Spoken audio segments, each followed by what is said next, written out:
Well, with George Springer making the final out, the Blue Jays sweep the New York Mets in 3 games with the scores of 3-0, 2-1, and now a 6-4 win. And the Blue Jays did a lot of stuff well, but the home runs from the Mets kept them in this. Welcome back to Gillis TV. If you're new to the channel and like anything MLB during the summer, NHL during the winter, we got it here covered on the channel. So make sure you hit that subscribe button as we are on our way to 500 subscribers. Just hit 400. Thank you guys so much. Now let's get into this. Kodai Senga did not have the stuff he had against the Phillies in his last start where he had 9 strikeouts, no walks. It was a different story against these Toronto Blue Jays, but the Mets bats came alive after Senga was pulled and ultimately tied the game, but the Blue Jays would hit a home run to finish the deal in the top of the 7th. So let's go through the scoring summary, statistics, and let's get through what this game means for the Blue Jays. And honestly, they beat Kodai Senga and Justin Verlander in the series sweep, where the Mets can't really hang their heads. There was one player for the Mets that kind of, fans are starting to boo, and of course every Mets fan knows who that is. And that was Francisco Lindor, who defensively the guy is really good. He robbed Biggio of a base hit that would have scored Merrifield from second earlier in the game. A lot of good defensive plays, but struck out another 3 times today. Had 3 strikeouts yesterday. I believe he had 11 strikeouts or something, 10 strikeouts within the series. That is absolutely terrible, but the guy has 10 home runs, 40 RBIs. So I don't know what you do if you're a Mets fan. You love the guy when he can hit, but when he strikes out, you don't. But let's get into this scoring summary here, as Nate Pearson would get the win after giving up 2 home runs for the game to tie it.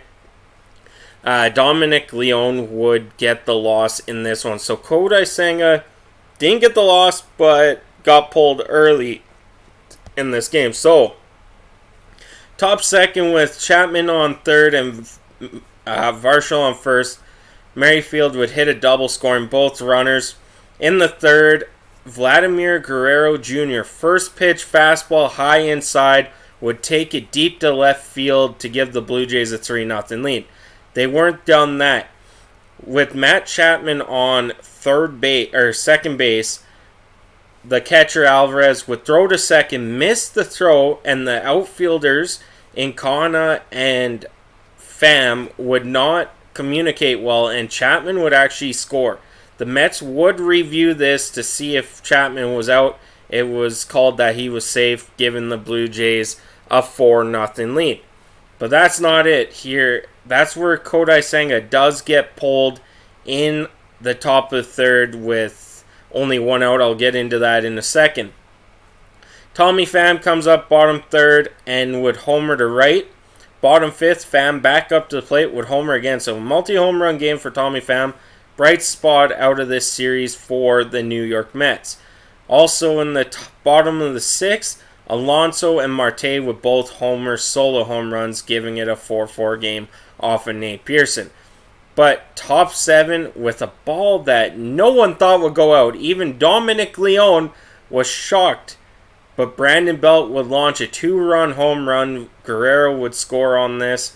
Straight to center field, 427 feet. And when he got into the dugout, MVP chants were chanting, and Brandon Belt ultimately would win the game for the Toronto Blue Jays. Now, we'll go to the statistics here. Kodai Senga, of course, I'm going to beat a dead horse here a little bit. Didn't have his stuff today, that's for sure. Sorry, just hit the remote there. As he would go 2 2/3 innings pitched, giving up 4 runs, 3 earned, walking 5, and only striking 3. So that 9 strikeouts, no walks against the Phillies turned tables here against the Blue Jays. But then Nogosek would come in, pitch 3 innings, only giving up 1 hit, walking 1, and striking out 4 to calm the Blue Jays down a little bit. And then Dominic Leone would pitch a 1 1/3 innings, giving up 2 earned runs on 2 hits. Of course, the home run from Brandon Belt ultimately decided the game. Smith and Brigham would come in and pitch an inning, striking out 2 for both of them. Kikuchi for the Blue Jays pitched 5 innings, giving up 2 runs on 4 hits, 1 walk, 8 strikeouts. Kikuchi at one point I think had 6 strikeouts and 10 batters, the first 10 outs that he could get. Nate Pearson would come in for an inning, striking out 1 but giving up 2 solo home runs. And then to close out the game, Adam Simber would give up a hit, but that was it. Swanson would come in, get a strikeout, and of course Jordan Romano, who is third in the AL for saves, will come in and get his 15th save of the season. A little down spot on the Blue Jays. Top of the order, Springer and Bichette would go 0 for 5 tonight. Guerrero would go 2 for 4, but Belt would go 1 for 5, striking out 3 times. 2 controversial, and that's what they were talking about, was Brandon Belt's 2 controversial strikeouts were not strikes, but he kept his composure and ultimately was rewarded with the 2-run home run. Chapman would go 1 for 3 with 2 runs. Varsho 1 for 3. Whit Merrifield would go 2 for 3 with a stolen base, 2 RBIs, and a walk. Biggio would go 0 for 3. Kiermaier came in defensively in the 8th. Hyman went 0 for 2, but was pinch hit 4 in the 8th by Alejandro Kirk. So that's the game. It was a pretty good game for the Blue Jays. They swept it. Bright spots for the New York Mets was the home runs were on display.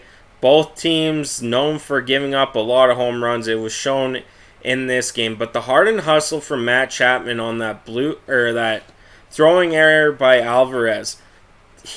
Chapman dove back into second, noticed the ball got away, and hustled home to get that run in, and proved to be a costly run for the Mets that could have kept Senga in the game a little bit longer. But Senga was about 70-some pitches by the 2 2/3 innings when he got pulled. So that's why he got pulled. So the Jays are off to back home tomorrow. Start a 4-game series versus the Houston Astros, and the Mets, on the other hand, we'll go look at that. Who do the Mets play? As they got a day off tomorrow before they start a series against, just quickly look at this, the Atlanta Braves. So another tough task for the New York Mets in that regard. But tomorrow, Alek Manoah on the mound for the Toronto Blue Jays. But that is it for me. Thank you guys so much for tuning in. I'll catch you on the next one.